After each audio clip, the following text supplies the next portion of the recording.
Seek nothing outside of yourself. There is no doubt that Miyamoto Musashi is one of the greatest samurais in history. His unparalleled achievements in swordsmanship weren't just a result of natural talent, but a testament to his unwavering discipline. According to his own writings, it was this very discipline that carved his path to greatness. Musashi's first duel was when he was just 13 years old, which he won. After this, he remained undefeated for over 60 duels. Even now, in the modern day, this record still stands as one of the most historic achievements of all time. Miyamoto Musashi wasn't just the best samurai ever in Japan, but also he was an artist and thinker. His life serves as a compelling example of how self-discipline can be a game-changer. Without it, we're like rudderless ships, easily swayed by the currents of impulse and immediate gratification. Musashi saw self-discipline as more than a tool for achievement. It was a shield against suffering. When we're disciplined, we're better equipped to handle life's challenges and surprises. So with that in mind, in this video, we'll explore Miyamoto Musashi's teachings for superior self-discipline and how they can be practically applied in our daily lives. Accept everything, just the way it is. Musashi's life as a samurai was filled with uncertainties, from the outcomes of duels to the transient nature of his lifestyle. For him, acceptance wasn't a passive act, but a form of discipline. It meant acknowledging the reality of each moment, whether it was a life-threatening duel or a peaceful day of writing. This perception isn't just for samurais facing life or death situations. It's a principle that can be applied to the challenges we encounter every day. For example, imagine you're driving to an important meeting and your car suddenly breaks down. The immediate reaction for many of us might be to ask, "Why is this happening to me?" Or even to curse our bad luck, thereby adding unnecessary suffering to the situation. But what Musashi suggests, instead of labeling the situation as bad and spiraling into frustration, a disciplined person sees it for what it is. The car stopped working, and it needs fixing. The focus then quickly turns to finding solutions, like calling for a tow truck or notifying the people waiting for you and figuring out how to resolve the situation. This principle aligns closely with the Stoic philosophy, which Epictetus encapsulated in his famous quote, "We cannot choose our external circumstances, but we can always choose how we respond to them." The idea is straightforward yet profound. We may not have control over what happens to us, but we do have control over how we react. Musashi also offers a compelling perspective on how we perceive events, cautioning us against labeling them as good or bad. He argues that these labels are not inherent qualities of the events themselves, but rather mental constructs that we, as observers, impose upon them. So when we adopt a disciplined mindset, we free ourselves from these limiting judgments. Do not regret what you have done. Guilt can be a helpful emotion. It's like a signal that alerts us when we've crossed an ethical line. For instance, if you've said something rude and hurt someone, feeling guilty is natural and even constructive. It shows you care about the impact of your actions and offers a chance for self-correction. Sometimes many of us confuse the feeling of guilt and regret. Even though each of them serves different functions, guilt is an emotional response that provides useful information, helping us adjust our behavior for the future. Regret, on the other hand, is a mental state that doesn't serve us well. It's like a cloud that hovers over our thoughts, taking up valuable mental space and hindering discipline.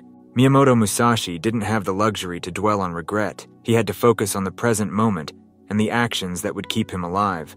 That's why he emphasized the importance of a clear mind for effective decision-making, something that regret can severely compromise. To maintain discipline, it's crucial to keep our minds free from distractions.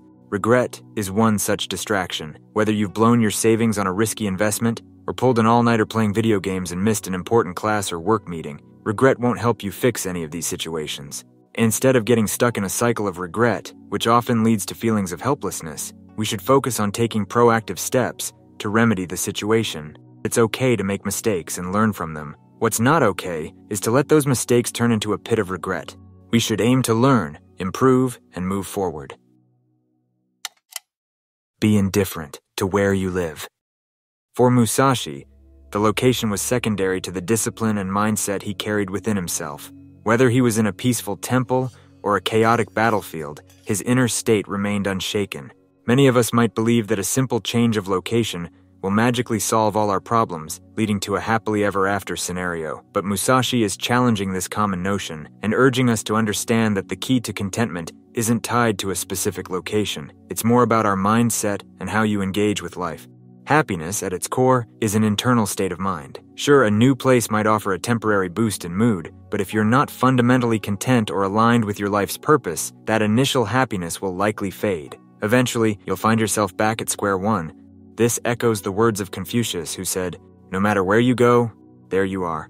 Musashi also prepares us for life's unpredictability. If we're on a path of self-improvement or seeking mastery in any field, we might end up in places we never saw coming. Maybe we'll find ourselves in a different country, adjusting to a new way of life, or even learning to navigate unfamiliar cultures. These changes go beyond just our physical location. They're tests of our mental and emotional strength. So instead of focusing on where we are, Musashi proposes that we should consider how we are. Are we adaptable, resilient, and committed to our goals? These are the qualities that will help us thrive, no matter where life takes us. To know 10,000 things, know one well. In today's world, we're faced with an overwhelming number of career paths and endless options. It's common to feel drawn to multiple interests, whether it's sports, computers, or art, leading us to dabble in various fields. Having a wide range of interests isn't necessarily a bad thing. However, this can sometimes lead to what's known as the shiny object syndrome, where people jump from one new and trendy idea to another, abandoning each as soon as something else catches their eye. Musashi took a different approach. He devoted his life to mastering the art of the sword. Day in and day out, he trained restlessly. However, it's easy to forget that he was also an accomplished artist, a cerebral philosopher, and a master strategist. With this, we can argue that knowing one way doesn't mean limiting yourself to one pursuit. It emphasizes the importance of focused discipline in mastering one thing at a time and dedicating our full time and attention to this one thing until we master it. By doing so, we now know one way. So by extensively learning a skill and experiencing the entirety of what that is, we start seeing patterns, which will help us learn other skills as well. In Miyamoto's case, his strategy was largely based on the patterns he learned from dueling his opponents and applying them on a larger scale. In modern days, this can be illustrated by the resilience we gain by learning how to be adaptable in anything we do. It's the ability to learn how to learn. If you know how to study for one exam, you'll know how to study for the rest. Or if you know how to adapt in the workplace, you'll be able to handle any task you're assigned to. But it all starts with learning one way first, so that you can later know 1,000. Never let yourself be saddened by a separation. Considering that Musashi was a samurai, a warrior who've always faced life or death situations, this principle likely held significant weight in his own life. Separations are a natural and unavoidable part of being human. Whether it's the loss of a loved one, moving to a new place, or simply taking different paths in life, these moments of separation will come. For example, imagine you have to move to a different city to chase a career opportunity or to follow a dream. In this case, you'll be leaving behind friends and family, which is tough, but according to Musashi, the discipline lies in managing those emotions, acknowledging the sadness but not letting it deter you from your path. The concept of separation also extends to material possessions. Let's say you're attached to your car or your smartphone. If these items were taken away, would you lose your sense of self? Musashi warns against such attachments, suggesting that they can become a form of emotional bondage.